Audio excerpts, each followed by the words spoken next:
Hai anak-anak kelas 6 semuanya, selamat bertemu lagi dalam pelajaran agama bersama dengan saya. Hari ini kita akan belajar tentang sifat-sifat gereja. Pada pelajaran yang ke-13 ini, kita bersama-sama akan diajak untuk memahami apa itu artinya gereja. Kemudian sifat-sifat gereja yang satu, kudus, katolik, dan apostolik. Serta kita akan diajak untuk menjalankan tugas dan kewajiban bagi gereja dan merefleksikan sifat gereja dalam kehidupan menggereja. Nah, anak-anakku sekalian, semoga kalian tetap semangat ya dan sehat selalu untuk belajar. Mari kita mulai pelajaran kita kali ini. Ya, kalau dilihat dari gambar-gambar yang ada, kita melihat bersama di situ sebuah komunitas ya. Kalian pasti juga memiliki nih kelompok-kelompok tertentu atau grup-grup tertentu. Mungkin ada grup WhatsApp dan sebagainya ya. Nah, ini kelompok-kelompok baik yang secara usia dekat-dekat atau yang agak jauh, misalnya ada orang tua dan anak-anak. Ya, sekarang kita lanjutkan kenapa sih ada berbagai kelompok, ada berbagai persekutuan atau perkumpulan dalam kehidupan kita dalam masyarakat ini. Ya, begitulah kita manusia itu memang tidak bisa terlepas satu sama lainnya. Kita ada kelompok-kelompok dalam kehidupan ini bukan untuk menjadi orang-orang yang eksklusif, tetapi justru ini ada aturan mainnya, ada tujuan kepentingannya dari setiap kelompok itu. Ada kelompok belajar, berarti di sana kamu punya teman-teman yang sama-sama belajar sesuatu hal yang kemudian kamu memiliki tujuan dari yang kamu pelajari itu. Kemudian kalau ada nih dalam masyarakat sering kita dengar ya, ada kelompok ibu-ibu arisan gitu ya. Kalau masih dalam lingkup kalian juga ada kelompok atau perkumpulan anak-anak pramuka begitu ya. Nah, orang yang masuk dalam kelompok atau persekutuan itu memiliki hak dan memiliki kewajiban. Bicara tentang kelompok-kelompok di dalam masyarakat ini akan mengantar kita pada satu pemahaman mengenai gereja yang juga sebenarnya sebuah persekutuan terbentuk setelah peristiwa Pentakosta atau yang kita kenal dengan turunnya Roh Kudus atas para rasul. Nah, gereja ini merupakan sebuah persekutuan yang bukan sekedar perkumpulan orang-orang seperti yang tadi sempat kita bahas tadi, ada berbagai perkumpulan atau kelompok, tetapi ini sebuah persekutuan yang mempunyai kepentingan yaitu menyelamatkan umat manusia. Lalu apa artinya gereja? Gereja itu sebuah persekutuan umat yang beriman kepada Yesus Kristus. Nah, di dalam gereja ini ada rasa persaudaraan antar umat, ada doa bersama, perayaan Ekaristi bersama, ada perasaan solider satu sama lain dan saling peduli. Seringkali kalau ditanya apa artinya gereja ya, kadang yang ada di image kita atau yang kita pikirkan itu lebih pada gedungnya, fisiknya. Padahal yang kita pelajari kali ini lebih dari sekedar gedung gerejanya, bangunannya, tetapi lebih pada umatnya, persekutuan umatnya itu sendiri. Baik, kita lanjutkan. Rasul Paulus atau yang kita kenal Santo Paulus itu menggambarkan gereja sebagai tubuh Kristus dan kita adalah anggota-anggotanya. Nanti kalian bisa melihat atau membandingkan secara utuh surat Rasul Paulus kepada jemaat di Korintus yang pertama ini. Ada di sana bab 12 ayat 12 sampai dengan 31. Di sana Santo Paulus mengungkapkan dengan membuat gambaran seperti ini. Yang namanya tubuh kita, satu tubuh kita ini terdiri dari banyak sekali anggota-anggotanya. Ada mata, hidung, mulut, telinga, tangan, kaki dan sebagainya ya.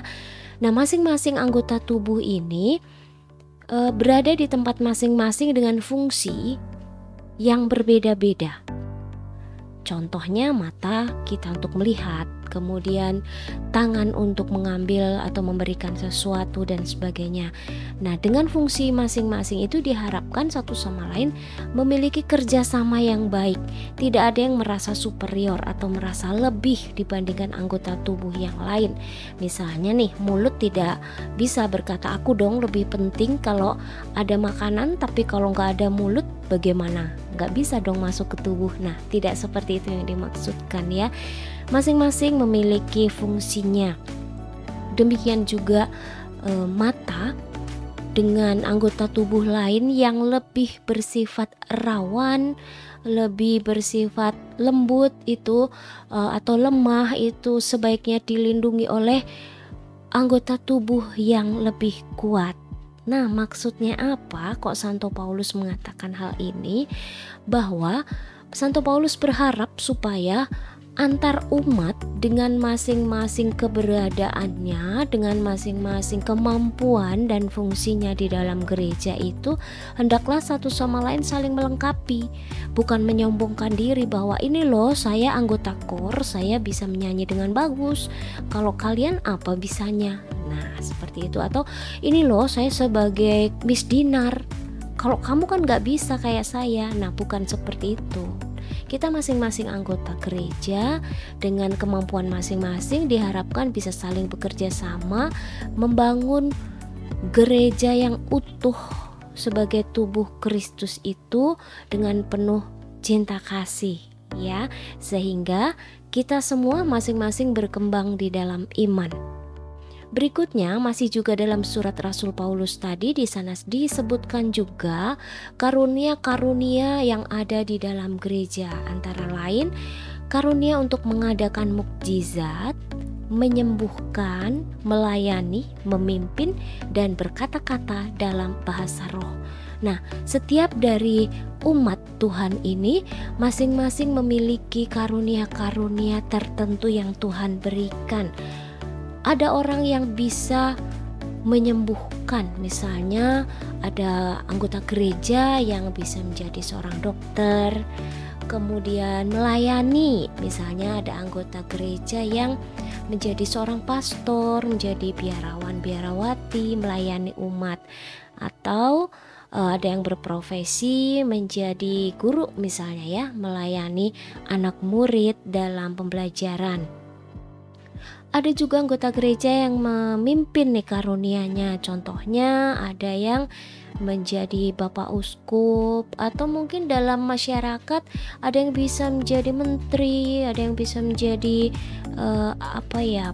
mungkin pemimpin sebuah perusahaan begitu ya. Nah, berikutnya juga berkata-kata dalam bahasa roh. Nah, anak-anak, kita bisa lanjutkan ke berikutnya. Ada satu hal lagi yang mencerminkan seperti apa sih kehidupan gereja pada awal dulu kala terbentuk, yang diistilahkan dengan jemaat perdana. Itu ada di Kisah Para Rasul bab 2 ayat 41 sampai 47. Nah, kehidupan mereka ini cukup unik anak-anak, sehingga banyak orang itu terheran-heran dengan cara hidup mereka. Seperti apa sih? Yang pertama, kita lihat bahwa semua orang yang telah menjadi percaya itu tetap bersatu. Jadi ketika mereka terbentuk gereja di awal itu, ada sekitar 3.000 orang yang dibaptis pada awal itu, dan mereka menjadi percaya kepada Tuhan. Mereka tetap bersatu, saling mendukung, umat satu dengan yang lain. Kemudian cara hidup uniknya dari mereka juga adalah segala kepunyaan mereka adalah kepunyaan bersama. Jadi tidak ada mereka yang akhirnya kaya-kaya banget atau miskin-miskin banget, tidak ada. Pada waktu itu kalau yang kaya tahu ada umat lain yang miskin, mereka akan berbagi apa yang mereka miliki untuk orang miskin itu. Kemudian berikutnya, mereka menjual harta milik lalu membagi-bagikannya kepada orang sesuai keperluannya. Jadi seperti tadi yang di poin kedua itu, Mereka yang memiliki, yang berkemampuan, mereka akan menjual harta milik mereka lalu dibagikan kepada orang-orang atau umat lain yang tidak mampu. Biasanya pada waktu itu akan dikoordinir atau pembagiannya dipimpin oleh para rasul. Pernah ya kalian mendengar ada kisah Ananias dan Safira yang mereka menjual tanahnya ya. Nah, kalau pada masa itu mestinya hasilnya itu semua diserahkan di kaki para rasul untuk dibagikan juga kepada orang-orang yang membutuhkan.